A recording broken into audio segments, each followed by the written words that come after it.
Mettre tout en œuvre pour réduire considérablement les effets néfastes de la drépanocytose sur la population, tel est l'objet de la célébration de la Journée mondiale de la lutte contre cette maladie, le mercredi 19 juin 2024 sur le thème « Ensemble, nous sommes plus forts contre la drépanocytose ». C'était à l'hôtel communal de Cocody où experts, parents de malades et différents partenaires ont échangé sur les actions et perspectives de la lutte contre la maladie. Maladie génétique et héréditaire qui, selon les spécialistes, touche 12% de la population ivoirienne. Pour venir à bout, un plan stratégique national a vu le jour et a été présenté à l'auditoire par le Programme national de lutte contre les maladies métaboliques et de prévention des maladies non transmissibles. L'axe stratégique 1 sur le renforcement de la gouvernance et du financement de la lutte contre la drépanocytose. L'axe stratégique 2 sur le renforcement de l'offre de services de qualité pour la lutte contre la drépanocytose. Et l'axe stratégique 3 portant sur le renforcement de la prestation de services de qualité pour la lutte contre la drépanocytose.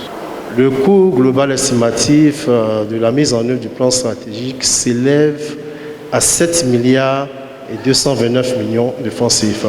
Nous aurons besoin de l'appui de tous les partenaires pour la mise en œuvre de ce plan stratégique.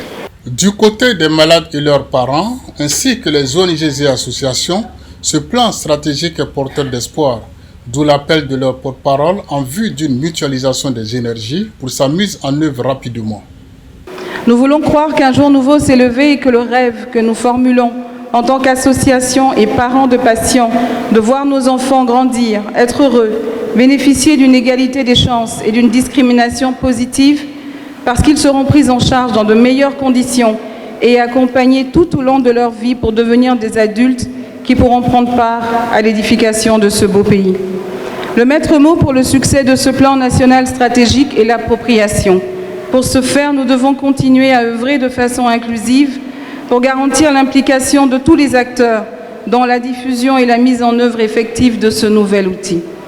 Nos efforts collectifs sont essentiels pour que le 19 juin 2025, nous revenions ici faire un bilan positif de l'opérationnalisation de ce que nous appellerons désormais notre plan national de lutte contre la drépanocytose.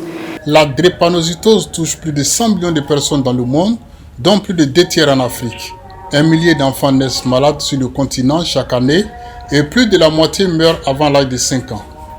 L'Organisation mondiale de la santé en a fait la 4e priorité de santé publique après le cancer, le sida et le paludisme, a affirmé le représentant du résident de l'OMS en Côte d'Ivoire. La lutte, selon lui, s'inscrit dans un plan régional d'action de l'organisation. Depuis 2011, le comité régional de l'OMS pour l'Afrique met en œuvre une stratégie régionale qui inclut un ensemble d'interventions de santé publique visant à réduire la charge de la drépanocytose dans notre région. Au nombre de ces interventions figurent en particulier le dépistage néonatal, les conseils et tests génétiques, la constitution de groupes de soutien aux patients, le plaidoyer pour la mobilisation des ressources et la recherche. Au nom du ministre de la Santé, le directeur de cabinet a mis l'accent sur la sensibilisation, la prévention et une synergie d'action afin d'obtenir des résultats visibles. Face à cette situation, cette année encore, la Journée mondiale de lutte contre la drépanocytose met l'accent sur les actions préventives et le contrôle de cette grave affection. Au vu des chiffres alarmants, il convient de se mettre ensemble pour une synergie d'action contre cette maladie.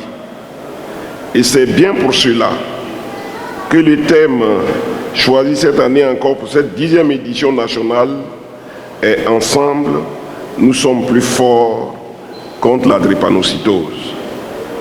En unissant nos forces, en partageant nos connaissances et en travaillant de concert, nous pouvons faire la différence dans la lutte contre cette maladie et offrir un meilleur avenir aux personnes touchées. C'est encore l'occasion pour le gouvernement d'encourager la réalisation du dépistage néonatal et systématique de la drépanocytose, mais aussi œuvré dans l'obtention d'un texte de loi rendant obligatoire le dépistage de l'hémoglobine S avant tout mariage civil.